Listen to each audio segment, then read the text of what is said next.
Special thanks to Horizon Therapeutics for sponsoring the Special Fathers Network Dad to Dad podcast, working tirelessly to research, develop, and bring forward medicines for people living with rare and rheumatic diseases. Discover more about Horizon Therapeutics' mission at horizontherapeutics.com.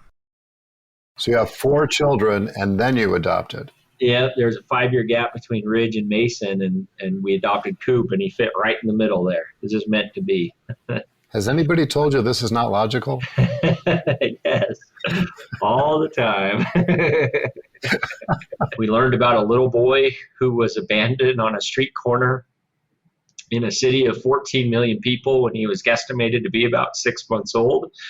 I can only guess it was because he has Down syndrome. And when we saw a picture of that little guy, we knew that he was our son. That's our guest this week, Brady Murray, a financial consultant from Salt Lake City. When most people say family's important to them, it's no doubt true. But in Brady Murray's case, family is really important. That's why he and his wife have 7 children, 2 with special needs and 2 adopted, with 4 more adopted kids on the way. His is a truly inspirational story, and we'll hear him tell it on this Special Fathers Network Dad to Dad podcast. Say hello now to our host and the founder of the Special Fathers Network, David Hirsch. Hi, and thanks for listening to the Dad to Dad podcast, Fathers Mentoring Fathers of Children with Special Needs, presented by the Special Fathers Network. The Special Fathers Network is a dad-to-dad mentoring program for fathers raising children with special needs. Through our personalized matching process, new fathers with special needs children connect with mentor fathers in a similar situation. It's a great way for dads to support dads. To find out more, go to 21stcenturydads.org. And if you're a dad looking for help or would like to offer help, we would be honored to have you join our closed Facebook group. Please go to facebook.com/groups and search Dad to Dad. Lastly, we're always looking to share interesting stories. If you'd like to share your story or know of a compelling story, please send an email to david@21stcenturydads.org. So let's hear now this awe-inspiring conversation between Brady Murray and David Hirsch. I'm thrilled to be talking today with Brady Murray of Salt Lake City, who's a father of 7, a managing director at Capstone Partners, founder of Rod's Heroes, and the Special Abilities Network. Brady, thank you for taking the time to do an interview for the Special Fathers Network Dad to Dad podcast. Excited to be here. You and your wife, Andrea, have been married for 21 years and are the proud parents of 7 children. By age, they are Brinsley, 17, Nash, 16, Ridge, 13, Cooper, 11, Mason, 8, Willow, 6, and Olivia, 5. Nash and Cooper have Down syndrome, and you're on the cusp of adopting 4 more children from Colombia. That is all correct. That sounds like a lot, just hearing you say that. It was tiring thinking, I'm like, oh my God, this is like a sports team, right? You know, you've got so many people in your family, but it's exciting. Yeah, we've got a DH and a relief pitcher. I love it.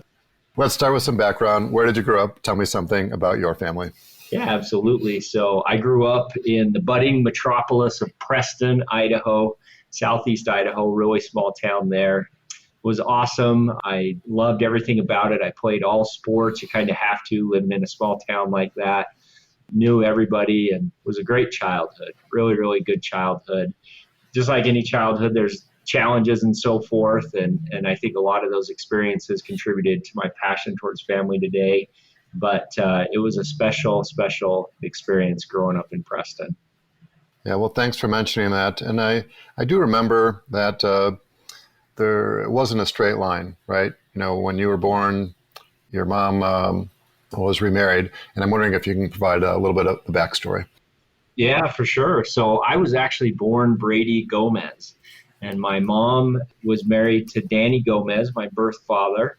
And they got divorced when I was just a baby. And then my mom remarried Reed Murray when I was 4 years old, and Reed later adopted me when I was 13. And so fast forward to today, I'm 45, and I have an incredible relationship with my adoptive father, and I actually have a wonderful, incredible relationship with my birth father as well. So I'm one lucky guy that gets to say he has 2 fathers.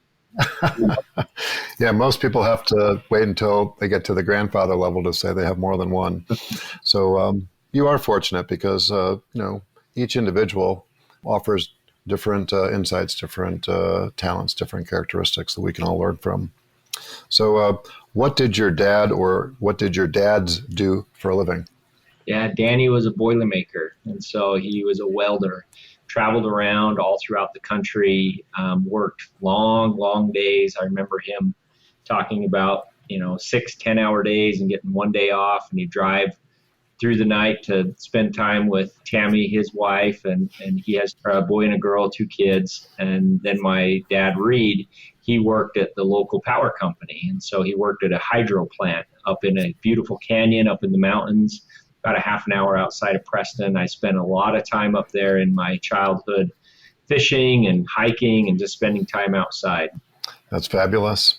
So when you think about the relationship you have with both your dads, I'm wondering how you would characterize that. It's a good question. When I was young, we didn't talk about my birth father. And anytime that came up, that was a sensitive subject. And it was a day and an age where you just didn't talk about that stuff. And, I think that there maybe was some hope for my adoptive father that after I was adopted, that we would never reference that name again and that person again. And that's just not something I felt was right. But that was kind of a unique aspect there. But had a great relationship with both dads, and they were super supportive of me, just like a dad would be. Yeah, well, you're the glass half full type of guy. I can tell. I appreciate that. I'm wondering if there's some important takeaways. If you think about Danny first and then Reed, what lessons come to mind when you think about each of them? Well, I would say for Reed, I remember clearly there was a man that I met. I worked for him for a season. So I was in my, 16, 17 years old, 18 years old. And I didn't know him very well. I just only worked for him for a couple of days at this point when he made this comment. But we were sitting at lunch one day and he said, Brady, your dad, Reed, your dad is the nicest man I think I've ever met in my life. And he was very sincere, and it was an unsolicited comment. And that just stuck with me. I remembered that. I absolutely remembered that. And what I would say about my dad, Danny, and I don't think my mom meant this necessarily as a compliment when she said it, but I think it's an incredible attribute. She said, your dad is a workaholic. He worked, and he's in his 70s now, and that man still works. And I would say that he is the hardest working man I've ever met in my entire life.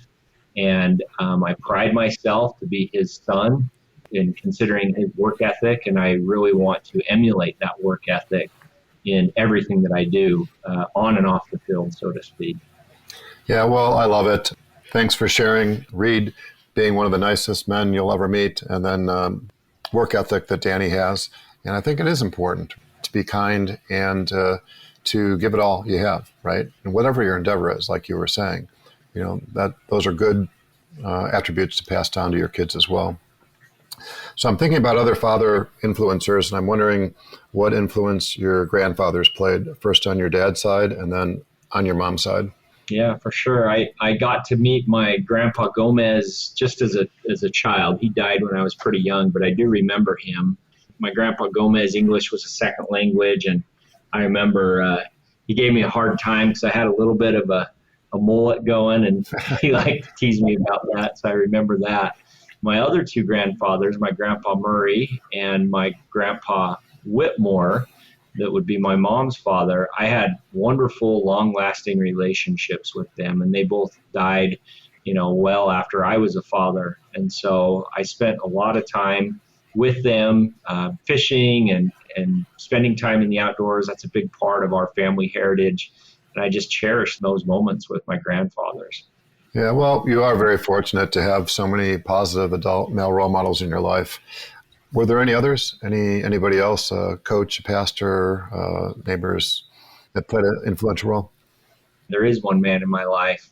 Bill Hawkins is his name, lives in Colorado. And so when I was 19 years old, I chose to serve a mission for my church. And it was a 2-year mission.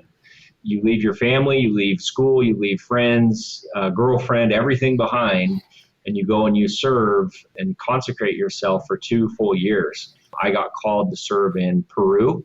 And so I went to Peru. I learned Spanish down there, and I loved every minute of it. It was not easy. It was extremely difficult, actually, but I loved it. And one of the things that I loved the most about it was the relationship that I was able to develop with what's referred to as my mission president, and that's Bill Hawkins. And so I know him as President Hawkins. I still call him President Hawkins, but he was an absolute father figure to me. He is a man of faith, and he is a man that has a deep belief and conviction towards God and towards Jesus Christ. And he was my example for that. And I just cherish that still to this day. So my recollection was you went to Utah State University, and when you graduated, I'm wondering, where did you think your career was going to take you? You know, when I got back from my mission, I remember people asking me, what do you want to do professionally now? And I had done my freshman year of college before my mission, and so I was ready to get back into it. And I remember saying, I want to do exactly what I've just done over the last 2 years. If I could somehow incorporate a way to be a missionary and go and encourage people, inspire the heart, and just try and be a good steward of time and energy and resources in the service of others, that's what I want to do. I said, I wonder if there's a way I could get paid to do something like that, because I want to have a family someday. And it wasn't a short time after that I had a professor at Utah State, Vance Grange, tell me about the profession of financial planning. And I started to explore what that would look like. And I found so many similarities between the success that makes a missionary successful and what would make a financial planner successful. And so it was my sophomore year at Utah State University that I found financial planning. I went and got licensed, got an internship, thankfully, worked my sophomore, junior, and senior year, and I literally have not done anything since then. That was 21 years ago. Haven't looked back since. So I've loved this career.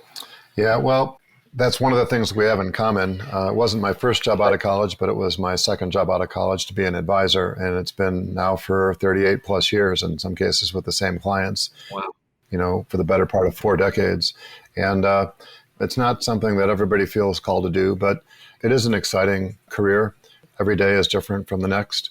And you do have a strong sense of accomplishment to help people plan for retirement or their children or grandchildren's education, or, when you get to be a little bit further down the road, people are philanthropic, right? They're trying to match their resources with their values and trying to make an impact in the community.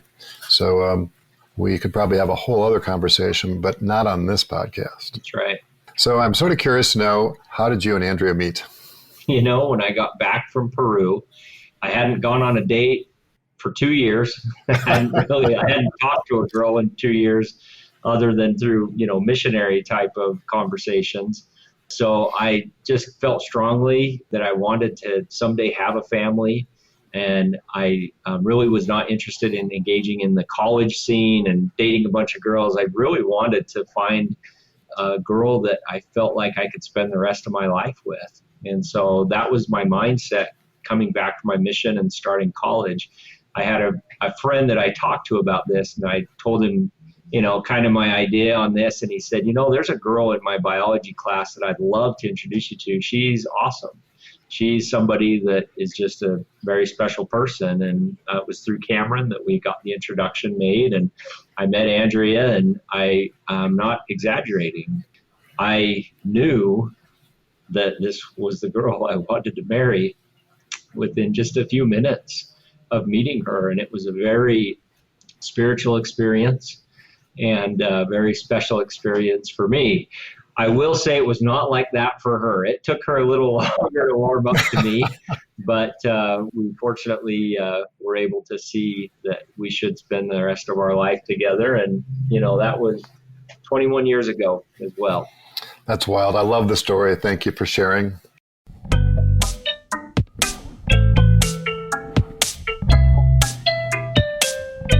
I'd like to talk about special needs, first on a personal level and then beyond. You have biological children and adopted children. So there's not, one way to do this.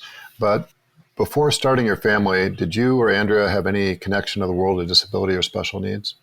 We didn't. You know what's funny about that is we had zero connection to that. But as you're probably finding, I'm very much a believer in faith and just intuition. And I believe that God has and is willing to guide us. And so when Andrea and I were dating, and again, we had zero interaction or background in special needs, I remember we were on the campus of Utah State, and I was walking to class one day and I saw a sign that was advertising a special needs dance. And so I remember seeing that and thinking, Andrea is the type of person that I know I could take to that dance. And so I asked her, and I said, "You want to go to this dance?" And she said, "You know what? I do. Let's go to that." And we went.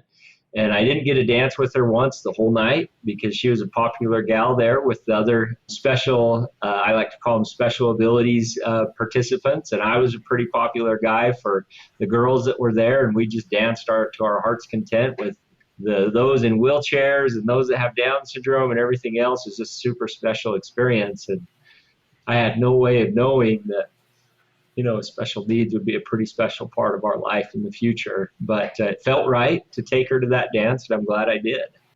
It sounds like it was a little foreshadowing. Yeah, I think so. That's fabulous. Thank you for sharing. So Nash is your second born, and he's 16, and he has Down syndrome. So I'm wondering, what's the backstory? How did his birth and diagnosis come about? We had one little girl, Brinsley, and we had a really hard time getting her into this world. We had multiple miscarriages and went multiple years without having a child. And so when we welcomed Brinsley into this world, we said, well, let's just see if we can get another child in here as soon as we can. And lo and behold, it was only a matter of a few months, and we were expecting Nash. We found out that he was going to be a little boy, and we were so excited. And as a dad, growing up in Southeast Idaho and sports and fishing and outdoors and all those things that you envision with your son, I'll never forget. It was a very hot July early morning, about 2 a.m., that we went to the hospital. Nash was born after Andrea did an amazing job through labor about 10 a.m. And I was doing everything that a dad does, taking pictures and making little videos. And, I checked him out. He looked great to me, 10 fingers, 10 toes, looked perfect to me. But I noticed that the doctor and the nurses were pretty quiet after Nash was born. And as they were checking him out, they're kind of whispering back and forth to one another. And about 10 minutes after Nash was born, the doctor came over to me, put his arm around me, and whispered to me, he said, "Brady, I think that your son has Down syndrome." And that was the first that I'd heard of that. It's still very raw to me, even 16 years later, and it is something I'm very thankful for, but it definitely shook my world like you can't believe. Yeah, well, you didn't find out in vitro. That's what I heard you say. It was at the time of birth. That's right. Did you know what Down syndrome was? What was your immediate reaction, or what was going on in your and Andrea's minds? I had a few classmates that had Down syndrome. There was a little boy that I knew when I was a little boy that was in my class, Patrick, and he was a nice boy, but I really didn't have any point of reference on what that meant. I actually remember Googling in the delivery room. Like, I got my phone out, it was like a Palm Trio or something that I could have had internet access, and I was Googling Down syndrome. And what popped up was things that shouldn't be what a dad reads when he just found out that his son has Down syndrome. And I remember having a very strong sense of fear, but also like a fire that just grew in me, like I couldn't explain, to protect this child and to help this child and to work and dedicate my life to helping this child to never have to experience some of the stuff that I read in that delivery room. So that was my intro there. Yeah, well, I can just tell from the quiver in your voice that it's still a palpable experience. Was there any advice you got early on that, sort of helped take the edge off of that?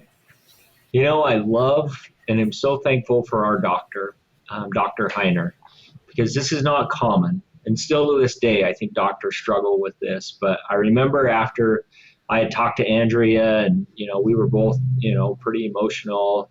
Andrea was a lot better than me. Actually, she really wasn't even that emotional, but I was the one that was super emotional. But I remember Dr. Heiner coming up to me and putting his arm around both Andrea and I and saying, you guys take this little boy home and love this boy just like you would any other of your kids, because he's just a little boy and he's just going to go and he's going to do a great job. And you guys just treat him and love him just like you would anybody else. And I thought that was such great advice. And it was actually pretty calming for me, hearing that from Dr. Heiner. Yeah, well, you'd like to think that everybody would hear the same message at the time that their child's born, regardless of what the diagnosis is. And that's not just to say everything's going to be okay, with some certainty. Yeah. But I think the message was, you just want to take them home and love them and raise them. Don't treat your kids any differently, right? Don't differentiate. That's right. It's not to have unrealistic expectations. It's just to say, celebrate the fact that you have a child. That's right. Don't be disappointed. Don't think of them as lesser than. And, once you get on the right path, everything seems to be a little bit easier, not without challenges, but a little bit easier. So thanks for sharing. Let's go to Cooper, who is now 11. And Cooper was not born into your family. So what led to Cooper's adoption and him entering your family? So Andrea and I have a belief in this concept and this principle of serving the pain that you know best. We believe that life entrusts us with experiences. Some we choose and some we don't choose. Some experiences are amazing and ones we want to experience over and over, and others are ones that we wouldn't wish on our worst enemy. And so when life entrusts us with experiences and that causes pain, we believe wholeheartedly in this idea of serving the pain that we know best.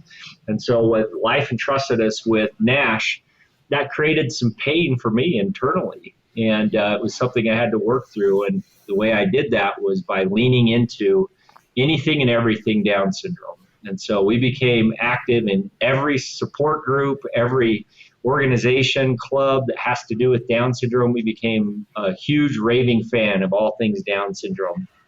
And that was a very healing process for us doing that. It was through that process that we learned about what happens to children that have special needs like Down syndrome in many developing countries. And we learned that those children oftentimes are abandoned and they go to an orphanage, they go to a mental institution, and that's where they stay for the rest of their life. And I saw pictures of kids that were the age of my son, Nash was 4 at the time, that were just destitute and crib-ridden and skin and bones. And I couldn't unsee that. And I would not allow another day to go on without me doing something to help these children. And so it was through that advocacy work that we're doing for children that have Down syndrome or other special needs that we felt called in our hearts to consider adopting a child with Down syndrome. And I'll tell you, Andrea was the first one to bring that to me, that idea of, hey, let's potentially adopt a child, and not just a child, but a child with Down syndrome. And I'll tell you, that didn't pass the smell test for me. That was not logical. We had a child with Down syndrome. That was just not logical. But, sometimes the greatest experiences in life are not logical. And I respect Andrea and I love her. And I knew that she was serious about this and that I owed it to her to do what I do when I make important decisions in my life, and to seriously ponder this. And as I did in my quiet moments, I knew as well that we were supposed to adopt a child with Down syndrome. And so we did the research, and we felt like China was the right place to go. We learned about a little boy who was abandoned on a street corner in a city of 14 million people when he was guesstimated to be about 6 months old. I can only guess it was because he has Down syndrome. And when we saw a picture of that little guy, we knew that he was our son and that we needed to travel across the world to go bring our son home. And so we did that in 2016. We adopted Coop when he was 4. And I tell you, life's been a party ever since. So just to go back a little bit, and thank you for sharing, Brinsley, firstborn, natural child; Nash, secondborn, natural child; Ridge, 13, natural born. Well, we had Mason as well. So you have 4 children, and then you adopted. Yeah, there's a 5-year gap between Ridge and Mason, and we adopted Coop, and he fit right in the middle there. It's just meant to be. Has anybody told you this is not logical? Yes, all the time. Okay, well, my hat's off to you and Andrea, especially for not just opening your home, but more importantly, opening your hearts. What a role model you are to so many others. So that puts you on your special needs journey. Now you have 2 boys with Down syndrome. You know, your heart's swelling. You still continue to have children, Willow and Olivia. You know, it sounds like, you know, you still feel the calling, right? Your family's not complete. Yeah. And I'm wondering if we can talk about your upcoming adoption or hope for adoption of these 4 young Colombian children. Yes, I think it's important that we touch on Willow and Livy. So with Coop, that gave us 5. We knew we weren't going to have any more children biologically. Andrea's uterus actually ruptured when Mason was born, and that was a terrifying experience. But thankfully, baby and mom were okay, which was a tender mercy. But we knew we weren't having any more biological children. So that gave us 5. And a couple of years later, that Andrea once again came to me and asked me how I felt about foster care. And I would say that if my reaction was, hey, that's not logical with Cooper, I would say my reaction with considering foster care was visceral, was not something I wanted to do. It took me a good year, almost 2 years to work through that. But in the end, I knew it was something we were supposed to do. And we fostered Will and Livy, not with the intention to adopt them at first, but we fostered them for a couple of years before we had the opportunity to be able to consider adoption. So we adopted them after 3 years of fostering them. So that gave us 7. That's a good number, 7, right? Lucky number 7. Yeah, well, it's remarkable.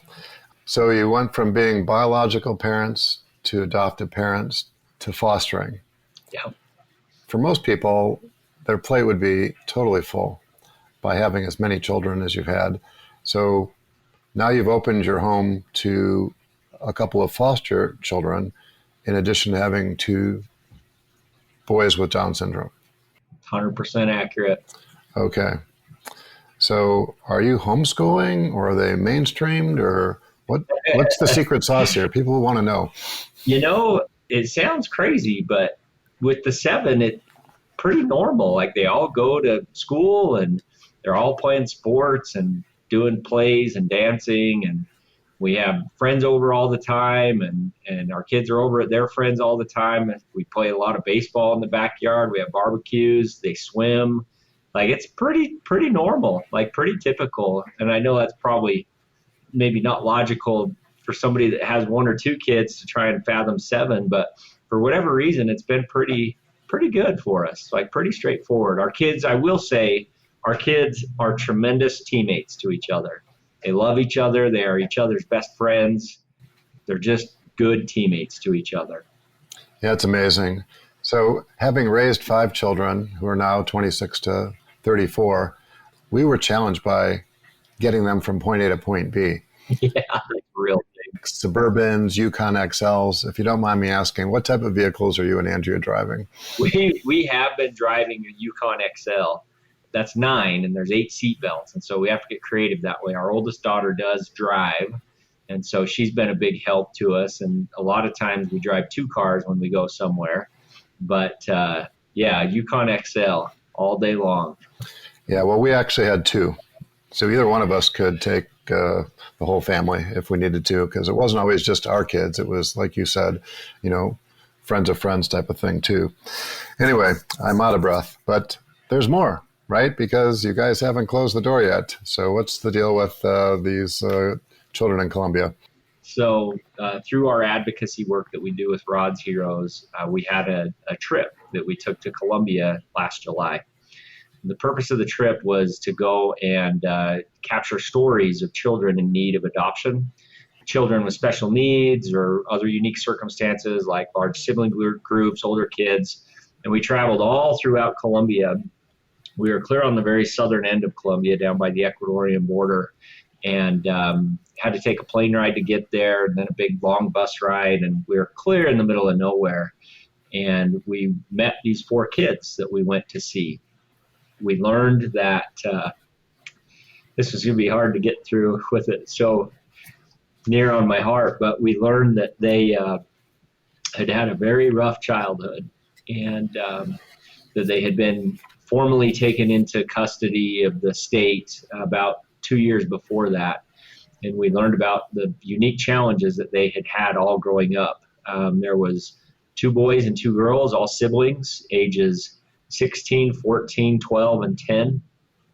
You have kind of an idea on what the situation is going to be like before you meet these kids, just based on their background. And I remember walking down this dirt road towards their house and hadn't seen them yet.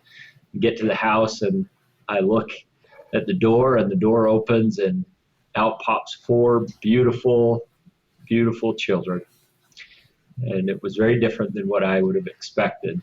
We spent the next 3 hours with them, just capturing content, storytelling, etc. Because again, the idea behind our foundation is to inspire families to answer the call to adopt. We were capturing this content to be able to help inspire a family to adopt them. And I'll never forget, as we were driving away, quite emotional after the experience with these very special kids. And we were quiet. And Andrea, just looking forward, really didn't say it to anybody. She just said it out loud. She said, if we don't get a family for those kids, we're going to adopt them.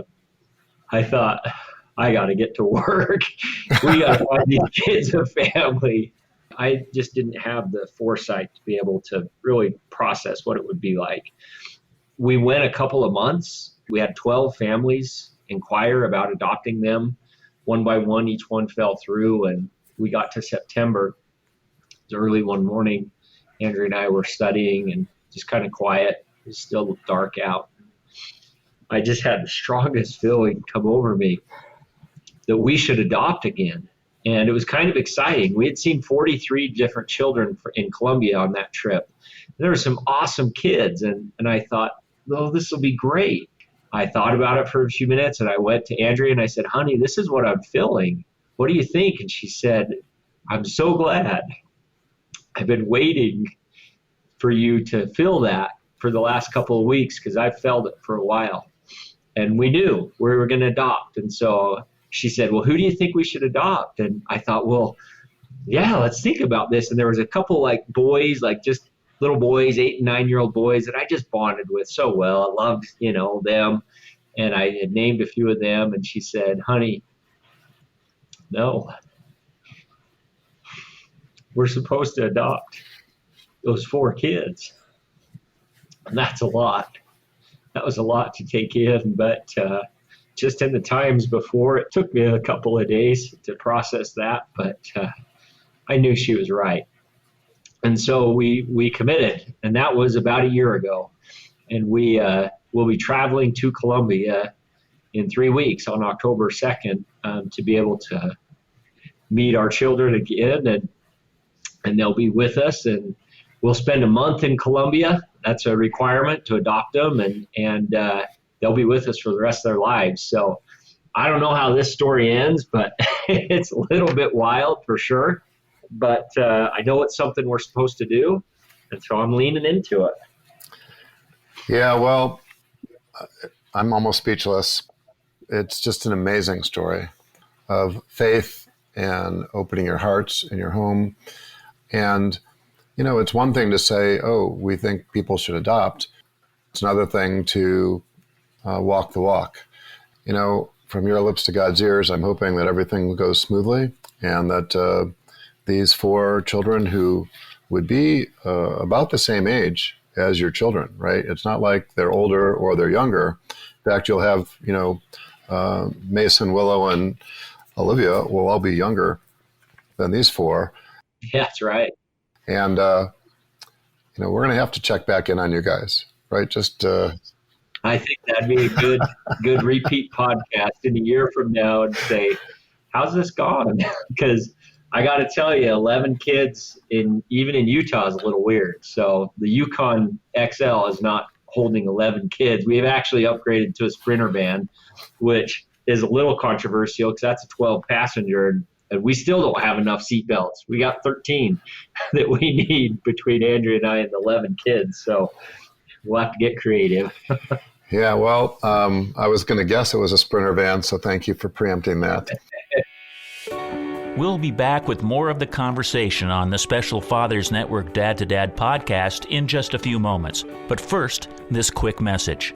Please help 21st century dads gather research on families raising children with special needs by having them complete the Special Fathers Network Early Intervention Parents Survey.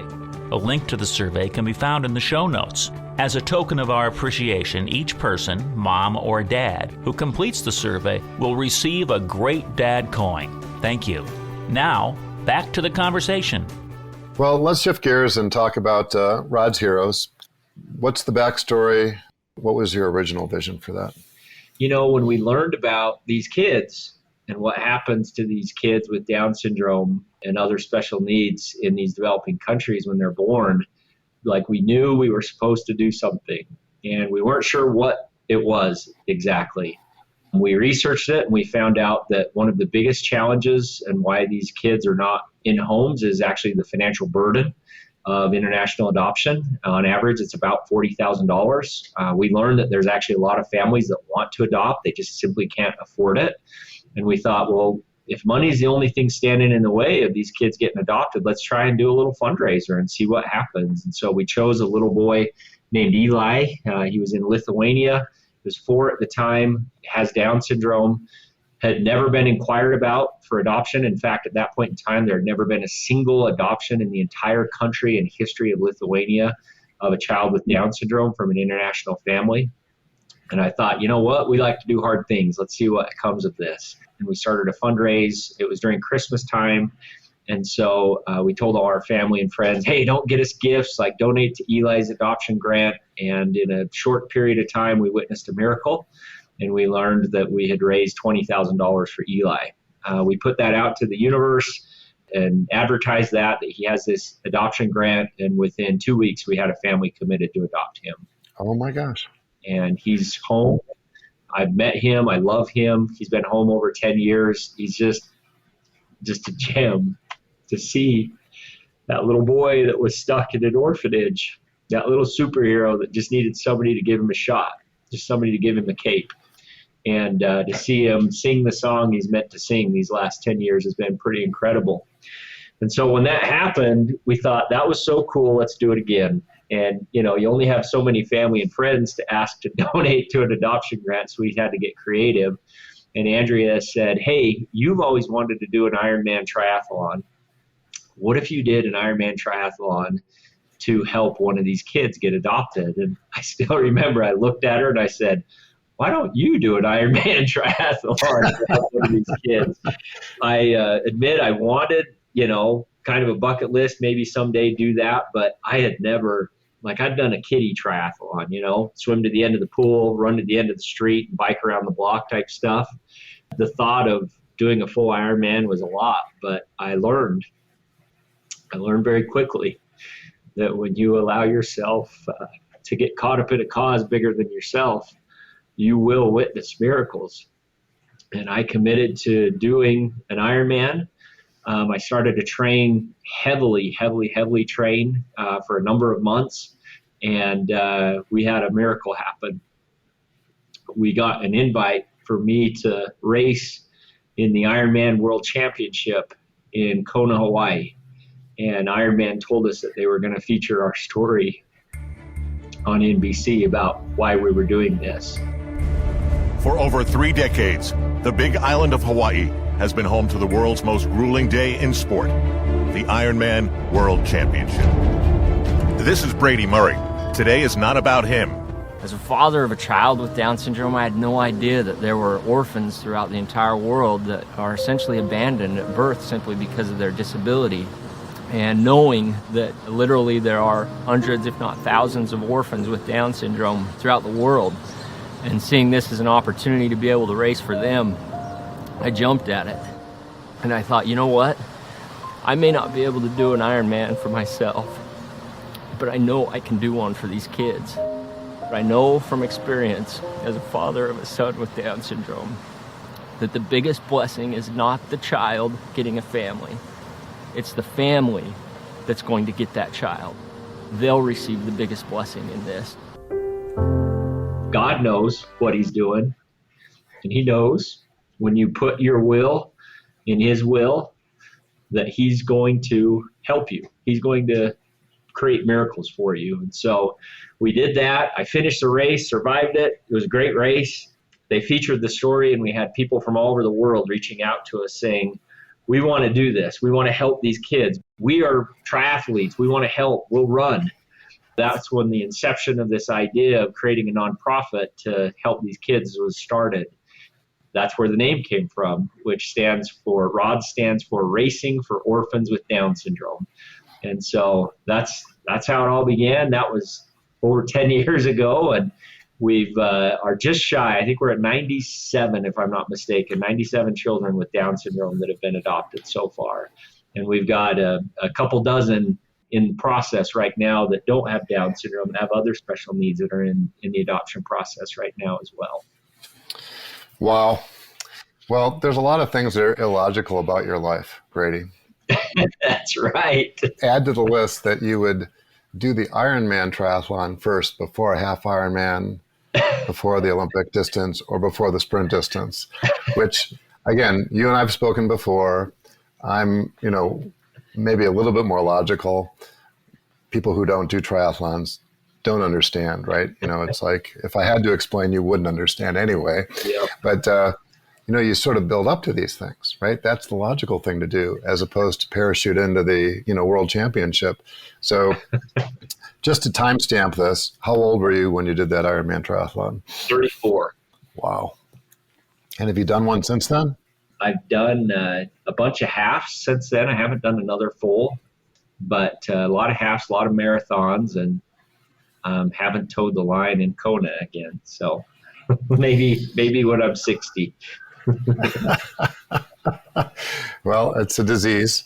It's a disease. Disease makes it sound like it's a bad thing, like you want to get rid of it. It's an affliction. That's what it is. That's right. I did my first Ironman when I was 49. Once I turned 60 a couple of years ago, I said, I just want to see if I've got a little gas left in the tank, just to see if I can get my butt across the finish line. And I did. Yep. And the way I'm thinking about this is that, like George Bush jumped out of airplanes every decade, like on his 60th, his 70th, and his 80th birthday. Yep. Yeah, I'm thinking maybe I'll wait until I'm 70 to do my next Ironman. Yeah. I like that. That's what I'm thinking. I like that. I'm going to follow your example. I think you're a great role model for me. Well, let's talk a little bit more about Rod's Heroes. Obviously, this adoption focus with the Heroes grants, and I'm just totally on board with what you're doing. And 97 adoptions and growing. So you have an amazing track record, right, that you've created. And I'm hoping that that'll just continue to blossom and blossom. But what are the Heroes Clubs? That's a great question. So Heroes Club is actually a summer running program that we have. I personally believe that the rising generation will become the nurturers of the generation to follow. I look at Rod's Heroes as an organization that's going to live long past me.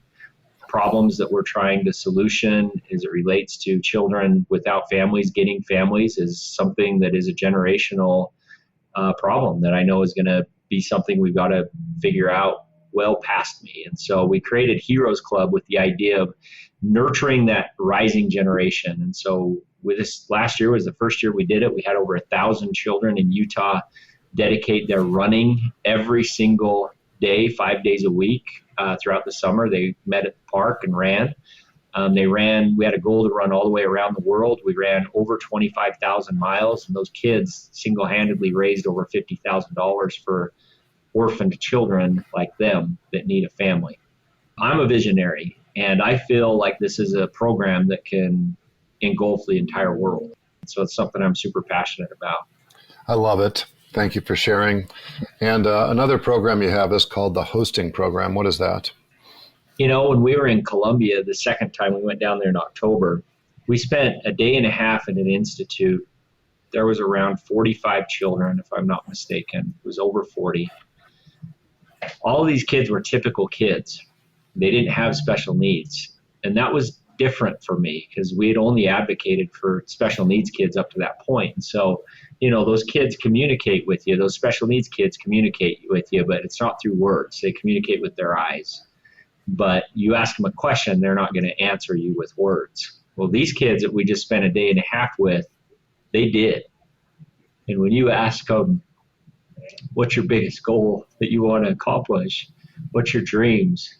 And they look at you in the eye and say, I just want a mom and a dad. I just want a family to call my own. That's my biggest dream. You have a 14-year-old kid telling you that. That does something to you. And see, in Colombia, in most countries, they age out at age 16. So if a child's not adopted by age 16, they're done. Like they never will be adopted. And so we've got all these kids that we're advocating for and that we need to find a family for. And we came up with the idea of let's work with Colombia and let's bring them to Utah. And we'll get families to host them for a summer, for 2 or 3 weeks. It's kind of a long shot, but we proposed the idea, and lo and behold, we had 10 kids come to Utah this last summer, spent 3 weeks with us, and had amazing families. As of right now, we have families committed to adopting 5 of those 10, and I won't stop until I get those other 5 committed with a family as well. I would say it was a great opportunity because those families, that's a tall order to adopt a child that doesn't speak your language, that's 14 years old, that, they all come from trauma. But it's another when they come spend a couple weeks with you in your house and you realize, you know what? This is a kid just like my other kids. They just need a shot. They just need a family to give them a shot. And so it was a pretty cool program. I love it. Well, I'm hoping it'll continue. So another project, if I can call it that, or program, is something you're calling First Pitch with Cooper. What's the backstory on that, and how has that blossomed? This is crazy. So as I have said, when you allow yourself to get caught up in a cause bigger than yourself, you're going to witness miracles. And we're witnessing a miracle right now. So Coop's my little boy we adopted from China. Coop, we've found, is a really good athlete. Like he's an outgoing kid, but he's a good athlete too. And he loves baseball. We're a big baseball family. And so we had a really cool thing transpired last fall where a spouse of a pitcher for the Chicago Cubs, so Justin Still and Libby Still, reached out to us through our TikTok channel of all things and said, hey, we love what you guys are doing. We've been following you. We'd love to help. And we talked to them, and they invited us to come down to spring training this last year in Arizona. And it was kind of a last minute thing as we were going down to spring training to spend some time with the Stills that we thought, hey, you think Coop could throw out a first pitch at a spring training game?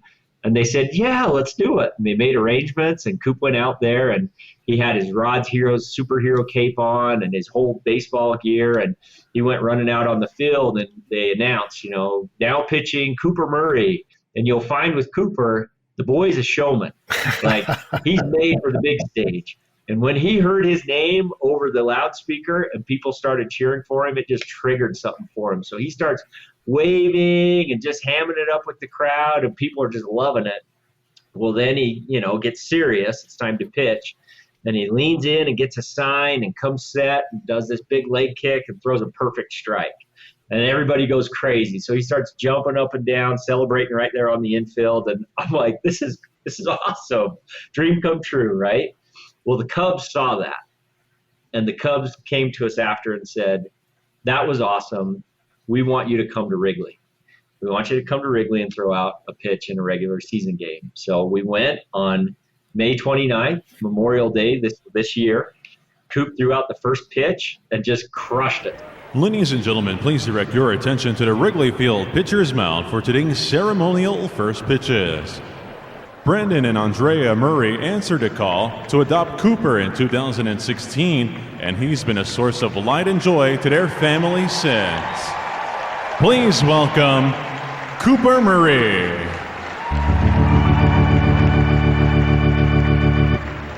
And it was packed, and people just loved him. And so we got these pictures of him standing on the mound, waving to everybody, and he does his whole thing and warm up, throws a perfect strike, just celebrates like he just won the World Series. And it, to a certain degree, went viral. 2 weeks later, we got an invite to go throw out the first pitch at Fenway. And after that one, I thought, I think we've got lightning in a bottle. And we came up with this campaign for Coop to throw out the first pitch in all 30 MLB stadiums. But the reason why we want to do it is so that Coop can help 30 kids that have Down syndrome like him be able to be adopted. And so the goal is we want to raise a $40,000 sponsorship for each first pitch, because that's the equivalent of an adoption grant for these kids. And we want Coop to throw out the first pitch in all 30 MLB stadiums. And so we've got the Cubs, we've got the Red Sox. We threw out the first pitch at a Braves game about a month ago, which was epic.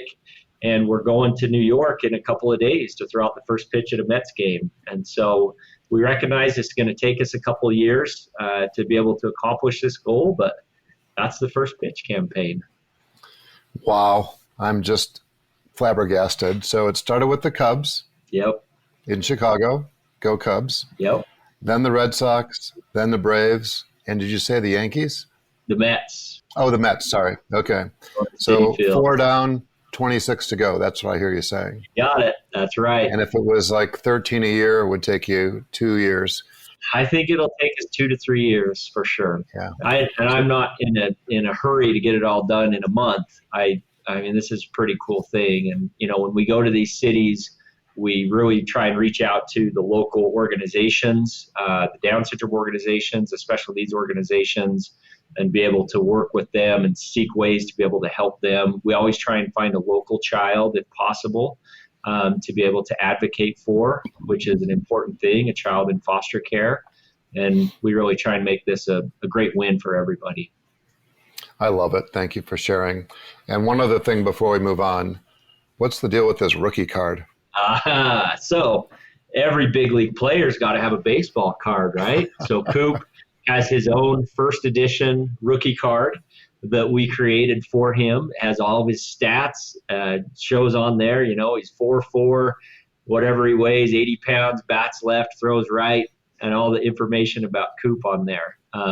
It's been really a hot commodity, actually. People have really taken a liking to it, in particular when they get Cooper to autograph it. And so we've put a campaign together that anybody that donates to Rod's Heroes gets a free Cooper Murray rookie card signed. So pretty cool thing. I love it. Okay.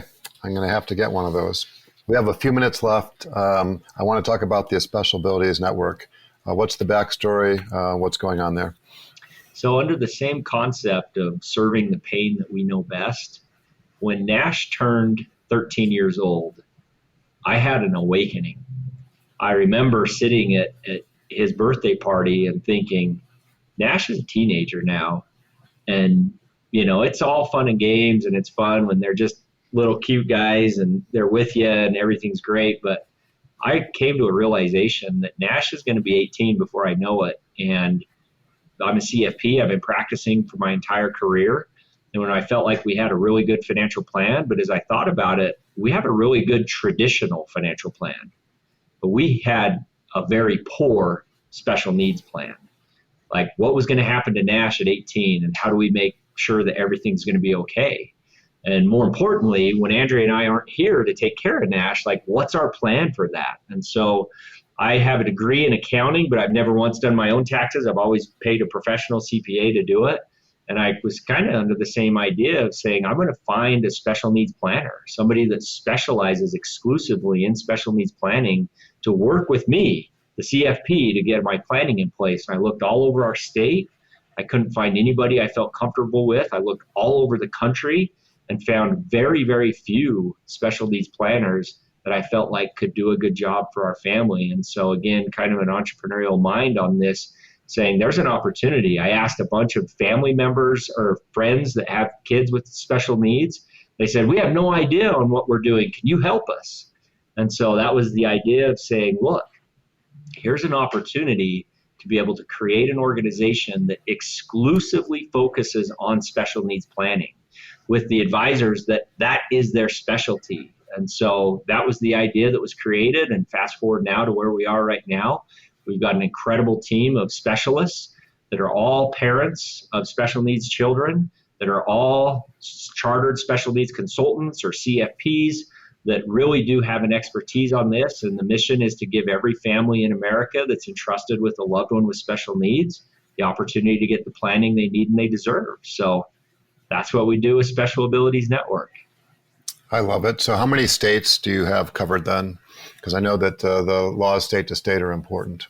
That's actually a great question. That was one of the biggest hurdles that we wanted to overcome as we started. And so what we have done is we've actually partnered with other organizations that will specialize in each state to make sure that the benefits are in correlation with the planning. And so we've actually worked with individuals from most states at this point in time. And we've got a great team, a great partnership with other organizations to make sure we're getting the benefits all dialed in on the state specific. Excellent. And that information is all at the Special Abilities Network website, correct? That's right. Excellent. So I'm thinking about advice now. What advice comes to mind as it relates to that young parent, specifically a dad, who has just gotten that diagnosis or realizes that his child has special abilities? I would say, first and foremost, I would say it's okay. If you feel sad, I'd say it's okay. If you even feel a little bit mad or disappointed, I'd say that's all normal. That's okay. But I would also say to lean into it, brother, because you just won the lottery. And it's in a way that it's very difficult to describe and it's not logical, but I can just simply speak to it from experience. That little boy or that little girl was entrusted into your family. They were entrusted into your family for a reason. That it was not happen chance that you were entrusted with this little guy or this little girl. And that if you will lean into this and serve that pain that you know best, you will witness miracles and you will see some very special things transpire in your life. Yeah, well, I love it. The simple message is to lean into it. And you didn't use the word accept your child for who they are, but, that's the implication. And I love the imagery that goes along with winning the lottery, right, and embracing that. So thank you for sharing. 100%. Why is it that you've agreed to be a mentor father as part of the Special Fathers Network? I just love all things special need. It's who I am. It's part of my DNA. It's part of my life's calling, my life's work, I would say. And I recognize that it's not an easy path to be a part of, and the opportunity to be able to serve others who just need a helping hand, just like I was in that role. I was in those shoes when I first started down this path. It's an honor to get to be able to serve others. Yeah, well, we're thrilled to have you. Thank you. And especially given the full plate or perception of a full plate that you and Andrea have. Is there anything else you'd like to say before we wrap up? I read something yesterday that just struck me, and I want to share it. It's a new concept in my mind as it relates to articulating it, but it is something that just spoke to my soul. The title of it said 3 lives, and it said, your first life is you're trying to avoid the life that you don't want to live. And your second life is you're wanting to live the life that you do want to live. And when I read that, I thought, fishing in Alaska, vacationing on a beach, the life that we want to live. But that third life being the life that God wants you to live. And when I read that, I just reflected back to a lot of things and a lot of decisions that I've made that were not logical, that just were not logical. It didn't coincide with the vision on what I envisioned retirement to be, or what I envisioned fun to be after a hard, career of work. But I would say those decisions and those experiences that I'm having from making some of those illogical and just, unique decisions have brought so much peace and happiness and joy to me and my family that I just simply can't, or I have a hard time articulating it and putting into words. And so I would just encourage others to remember that concept of getting caught up in a cause bigger than yourself, because I promise that that's not a principle that's exclusive to me. That's a principle that's universal for all mankind. And I just feel strongly that all of us have a calling, all of us have a path, and that's in the service of other people. So that's what I would say. Well said. Thank you for those words of wisdom. The 3 lives that you are contemplating living, the one you want to avoid, the one you want to live, and then the one God's called you to be. Thank you. So if somebody wants to learn more about Rod's Heroes or contact you, what's the best way to do that? Yeah, it's a great question. I am one that I actually love talking to people. I love making connections. And so I always would say, reach out to me on my Instagram. I love sharing our family's journey on my Instagram. It's Brady Murray 21. And I would also say, keep an eye out and check out what we're doing on the Rod's Heroes Instagram. It's just at Rod's Heroes. We have some awesome stories that we're sharing, and I'm in those DMs all the time and would love to hear from you and know ways I could be of service to you. Excellent. We'll be sure to include that in the show notes in addition to the website information as well. Brady, thank you for taking the time and many insights. As a reminder, Brady is just one of the dads who's part of the Special Fathers Network, a mentoring program for fathers raising a child with special needs. If you'd like to be a mentor father or are seeking advice from a mentor father with a similar situation to your own, please go to 21stcenturydads.org. Thank you for listening to the latest episode of the Special Fathers Network Dad to Dad podcast. I hope you enjoyed the conversation as much as I did. As you probably know, the 21st Century Dads Foundation is a 501c3 not-for-profit organization, which means we need your help to keep our content free to all concerned. Would you please consider making a tax-deductible contribution? I would really appreciate your support. Brady, thanks again.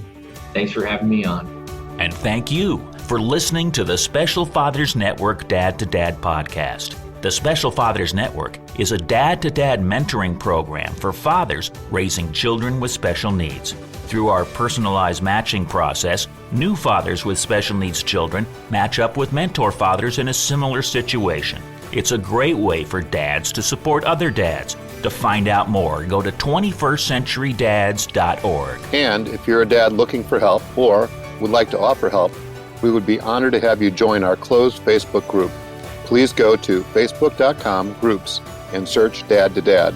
Lastly, we're always looking to share interesting stories. If you'd like to share your story or know of a compelling story, please send an email to david@21stcenturydads.org. The Special Fathers Network Dad to Dad podcast was produced by me, Tom Couch. Thanks again to Horizon Therapeutics, who believe that science and compassion must work together to transform lives. That's why they work tirelessly to research, develop, and bring forward medicines for people living with rare and rheumatic diseases. Discover more about Horizon Therapeutics at horizontherapeutics.com.